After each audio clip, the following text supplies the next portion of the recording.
Was Yuri's dog began whining uncontrollably and running in circles. Hey, I'm not gonna lie, them if them animals sense it.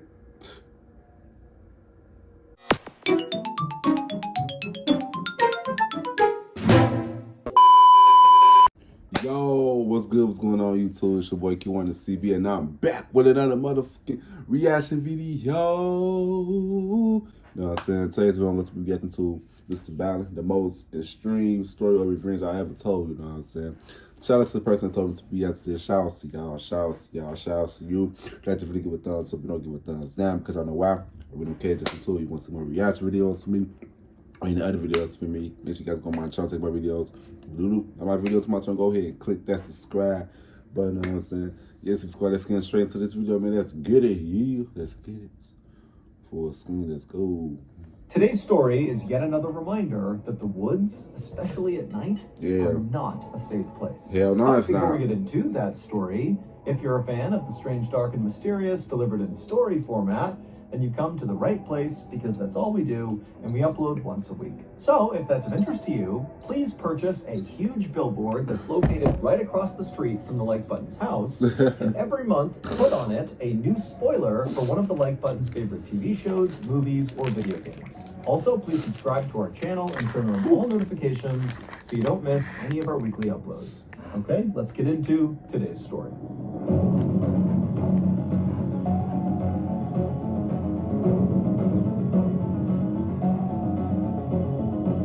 Cat and mouse. Cat and mouse. On the afternoon of December 6th, 1997, a man named Yuri Trush drew his rifle and crept silently through a remote forest in eastern Russia as he and his team of three other armed men and his dog followed this trail of pink snow. All of the men and the dog were on very high alert because they knew someone or something was out in these woods watching them. After walking for a while, Yuri and his crew spotted a small cabin up ahead in this clearing. This cabin, they knew, belonged to a guy named Vladimir Markov, who was a hunter who had gone missing recently, and that was actually why Yuri and his crew were out here. They were searching for Vladimir. But as Yuri and his crew got closer to this cabin, Yuri couldn't help but feel really terrified. Yuri was a 47-year-old big-time weightlifter. Hey, when your body tell you something, bro, you better listen. Cause energy never lies, man. Energy never lies, bro. That's his video. Ex-military guy who was also a seasoned hunter. I mean, this is a tough, strong guy. But as he walked up on Vladimir's cabin, it was super obvious that something horrible and violent had happened. Your body tells you before anything. All around the scene was pieces of broken furniture. There was a ceramic sink that was shattered outside and the pieces were everywhere. There was a bunch of beehive boxes that had been badly damaged. There was the shed that clearly had been ripped to pieces. Damn. And also all over the area outside of this cabin was blood. And this pink trail of snow, this blood trail they were following, led right up to the front door of this cabin, where there was also a big streak of blood on the front door. Oh. Now, even though Yuri was scared to go any further, he knew he was in charge, and he had to go and look inside that cabin to see if maybe Vladimir was there. And so Yuri walked into the bloody clearing. He made his way up to the front door of the cabin, and with his crew right behind him on the porch, he used his rifle and pushed the door inward. Now, at first, Yuri didn't see anything inside the cabin because his eyes hadn't adjusted, and there were no windows, so no light was coming into the cabin. But after a second of Yuri kind of standing in the doorway with his rifle to make sure there was no threat inside the cabin, his eyes adjusted, and he realized Vladimir was not in there, and in fact, the cabin looked abandoned. So Yuri stepped inside, looked around, and immediately he noticed all the walls inside this cabin were covered in these deep gouges and scratches. And then he looked on the ground and he found more wrecked furniture and lots more blood. But in a weird way, this actually gave Yuri some hope that maybe Vladimir was alive. He might be badly hurt, but if he's not here, he must be somewhere. And so Yuri turned around and he walked out of the cabin, and right as he stepped onto the snow with his men and his dog right behind him, three things happened practically all at once. The first thing was Yuri's dog began whining uncontrollably and running in circles. Hey, I'm not gonna lie, if them animals sense it, If them animal systems start acting weird, I feel like animals sees things that we don't see, and they feel things before we even feel it, bro. I feel like animals are more in tune than humans. I'm trying to tell y'all, if an animal ever act weird or started barking, meowing or something, or keep looking in a direction, they trying to that's how they trying to tell us something. For real, let's watch the video. And number two, there were all these crows in the trees crows too that just all at once suddenly flew into the sky and disappeared. Y'all know that the crows signifies death, especially if it's a lot of crows in one area. Something's dead right there. You know what I'm saying? That man. Third thing was this unbelievably loud growling sound that seemed to be coming from somewhere really far away and also somewhere really close. It was like the forest itself was growling. 5 days earlier, on December 1st, the soon-to-be missing hunter, Vladimir Markov, decided to give up on another unsuccessful hunt, and he slung his rifle over his shoulders and he lit a cigarette under his big bushy mustache, and he and his 3 dogs turned around and began the slow walk back to their small cabin in the middle of the woods. Vladimir was really frustrated because he'd been staying in this cabin in the woods, away from his wife, away from his family, to try to hunt some game and bring some meat back. But so far, he hadn't caught anything. But as Yuri and his 3 dogs kind of rounded a corner in this forest, he spotted something up ahead that was like an answer to his prayers. He saw there was a dead boar just lying out in the middle of the forest, and it was in this big pool of blood, and there was still steam coming off of the body, which meant this was a fresh kill. And so Vladimir raised his rifle in case whatever had killed this animal was nearby, but when he didn't see anything, he just went with his dogs over to the carcass, and pulled out a hatchet, and he cut off 2 big haunches of meat from this boar. Now, Vladimir knew it was totally in bad form to steal another potential hunter's kill, although he didn't know if a hunter had killed this boar or if another. So he told 2 stories at once, because first he talking about Yuri, now he talking about Vladimir. But I'm still listening, though. I'm still listening. Had killed this boar, but he still felt bad about what he was doing.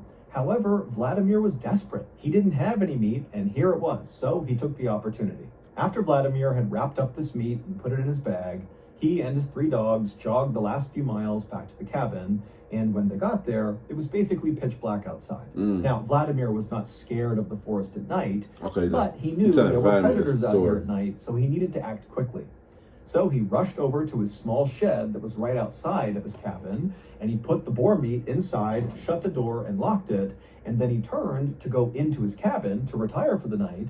But after taking only a couple of steps towards his cabin, he realized his 3 dogs had not followed him. And so he turned around and he saw the 3 dogs were totally on edge, looking out beyond the shed where he had just put the meat.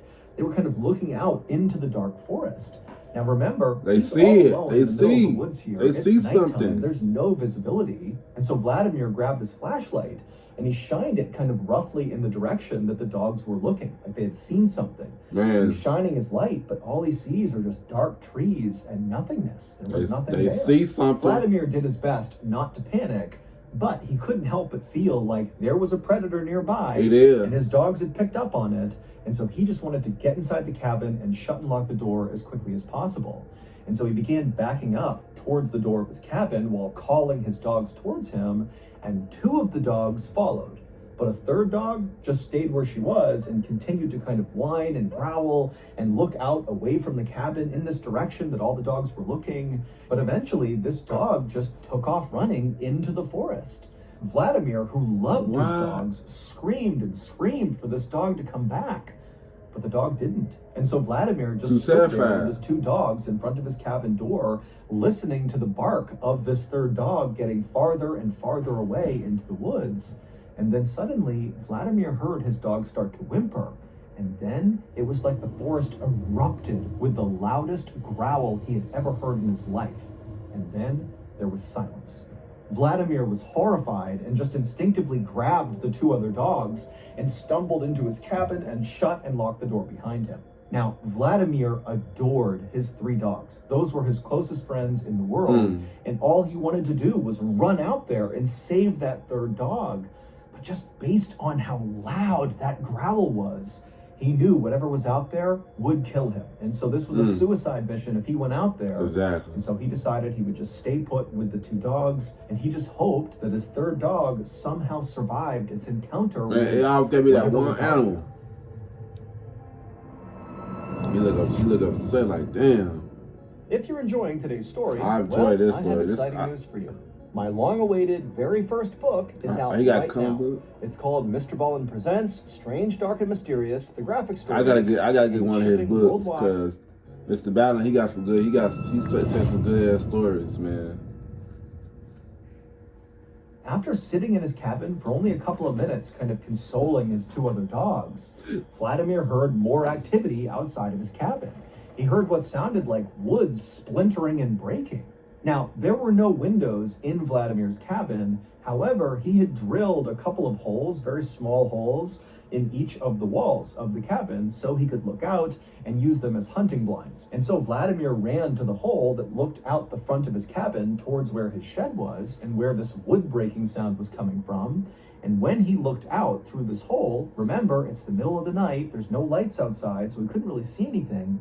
But even in the darkness, when he looked kind of roughly in the direction of the shed where the boar meat was, he could clearly see this huge, shadowy creature moving around really violently, like its body was jerking in different directions. And it was obvious to Vlad that whatever this creature it was ripping his shed to pieces, breaking all the wood apart, probably to get in and get the boar meat. And that's when it dawned on Vladimir that whatever this creature was, it very likely was the creature that killed the boar that he stole, and now this creature was back to reclaim its meat. And so as Vladimir realized that, he just hoped that whatever this creature was, once it had its boar meat back, then it would just leave and not come after him.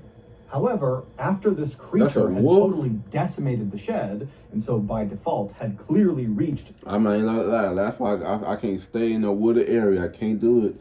I can't do it. I'm a city boy. I ain't but a city boy. I can lead all that wood stuff to the people who used to it. I ain't used to it. That's the video. The boar meat inside, the creature didn't leave. It just sat down and stared in the direction of Vladimir and the cabin. And for several hours, Vladimir just continued to stare out this hunting blind hole at this shadow creature that was not moving. And after a while, Vladimir got tired. The creature wasn't moving. It's the middle of the night. He'd been really busy all day. And so at some point, Vladimir and his 2 dogs kind of dozed off. And when they woke up a couple hours later, when it was still dark outside, Vladimir looked out the hole again, and he saw the creature was actually now gone. For a second, Vladimir was relieved. He's thinking, great, this thing's gone. I'm safe now. But just to make sure, he wanted to go to the other holes he had drilled in the walls of his cabin to look out in all 4 directions and make sure this creature really was gone. Mm-hmm. So he stood up and he walked over to one side. He looked out that hole, and all he saw was dark forest, nothing there. He walked to the other side. I'm not gonna lie, I won't even go outside until it's the morning time.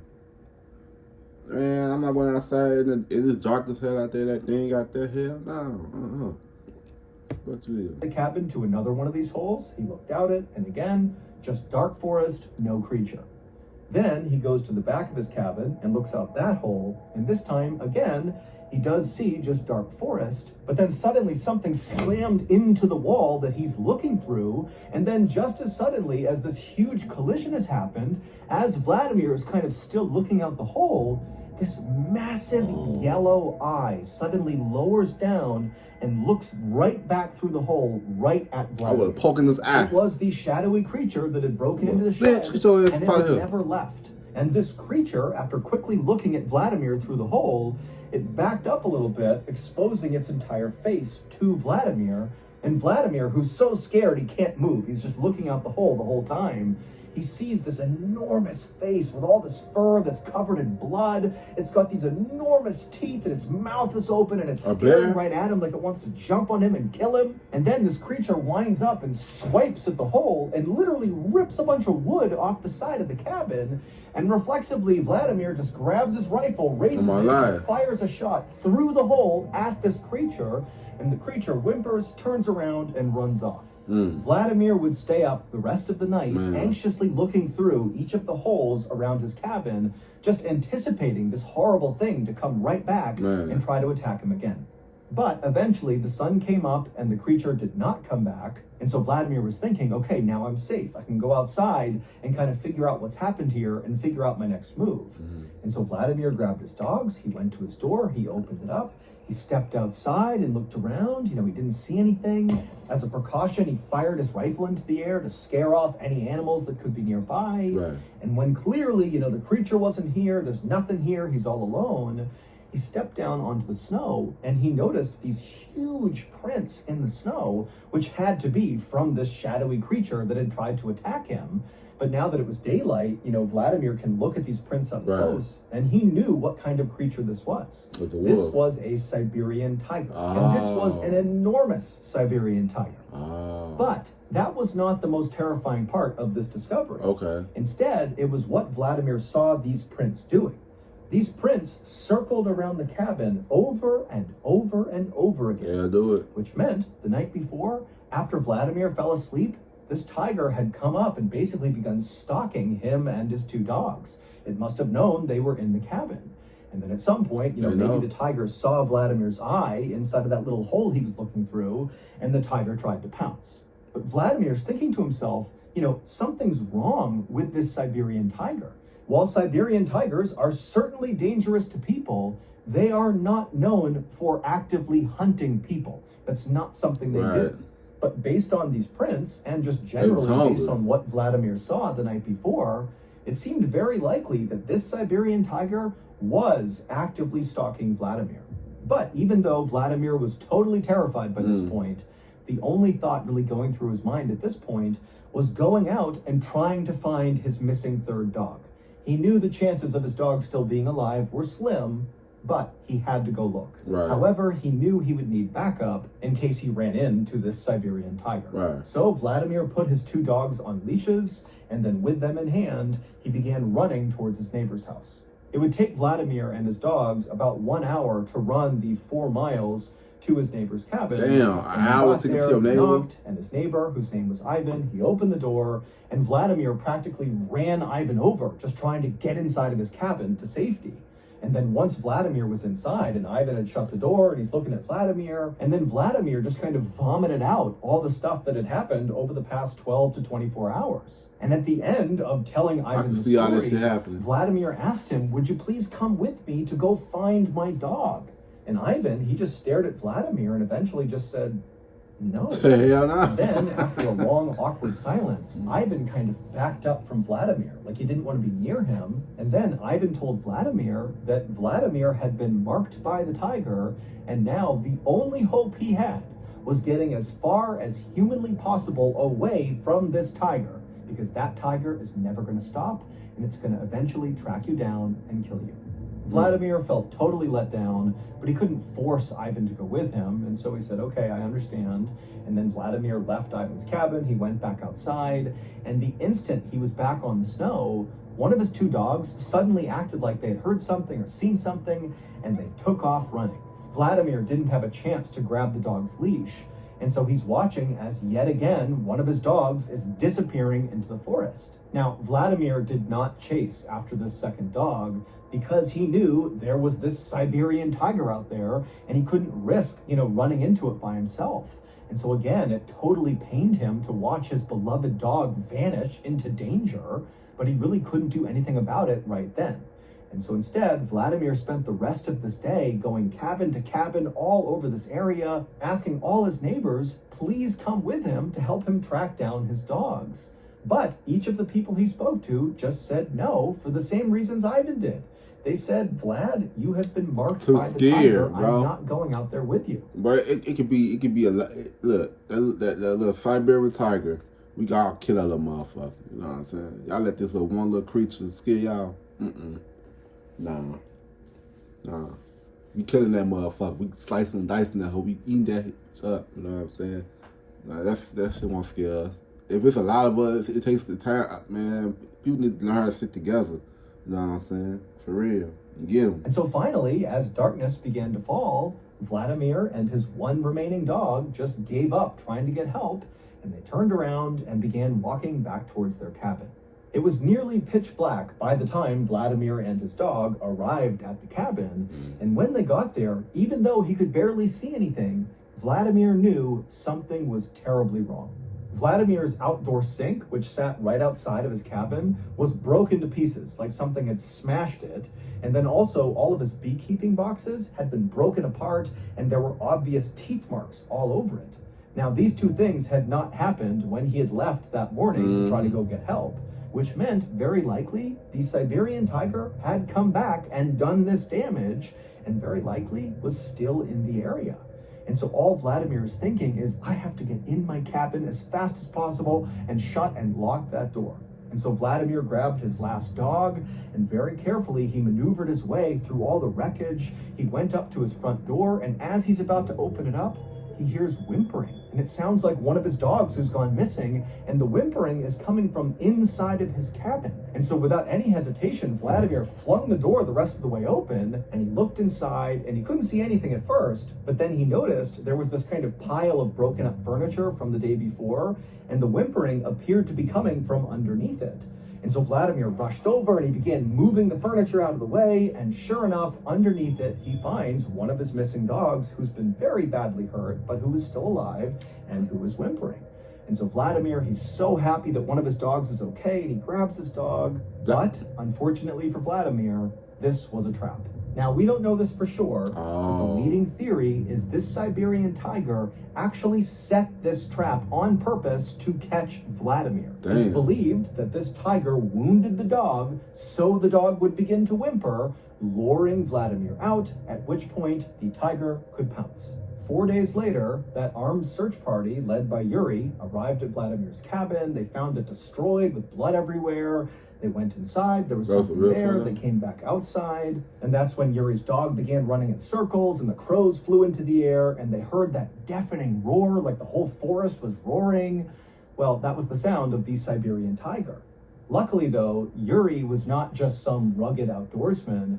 He was actually a member of something called the Inspection Tiger Unit, which basically is like a SWAT team that responds to tiger attacks.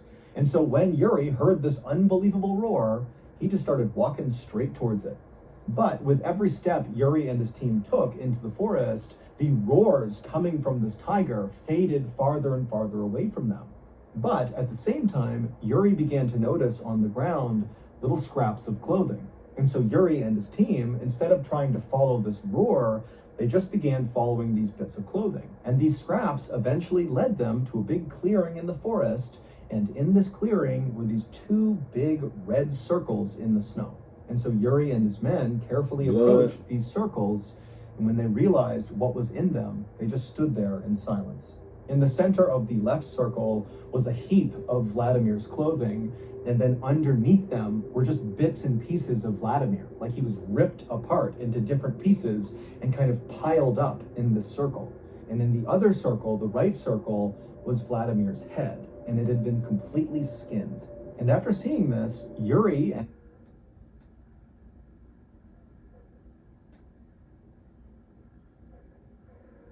I did not expect that. What? I thought he was gonna be alive. Well, he died.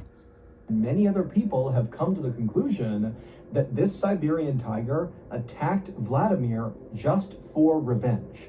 That this tiger felt like, Vladimir was encroaching on its territory, it stole its boar kill, and then also Vladimir had shot the tiger, wounding it, which only incited the tiger more. And so finally the tiger laid a trap and caught Vladimir and ripped him to pieces and then displayed him for the search party to find.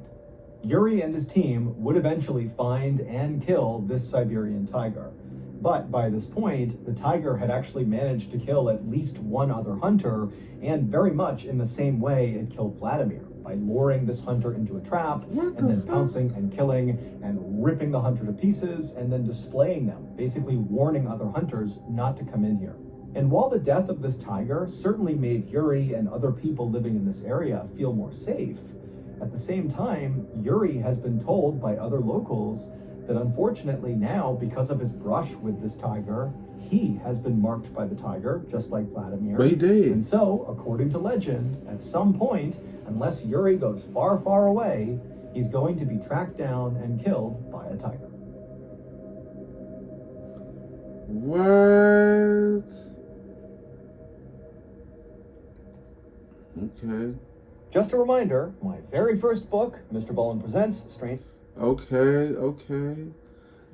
Damn, I did not expect that to happen to us. What the fuck? Wow. I thought Vladimir was gonna be alive, but he died. That tiger was not fucking playing. He should never went back. Bro. His dog should never escaped him, bro. No, man. But yeah, but what happened to the other dog, the third dog? What happened to him then? Did he die too? I got so many questions. But yeah, it was a good video, bro. It was a good story time. See, Mrballen can never go wrong with him. Speak all over the place. Mrballen can't go no wrong with me. In my eyes, with storytelling, I can always count on him for him to tell a good story. Now, I'm still I'm getting over a little cold. But yeah, man, if you like the video, give it a thumbs up. If you don't, give it a thumbs down, because I know why. We don't care just too, you know what I'm saying? Get subscribed to you guys in this video. I love y'all.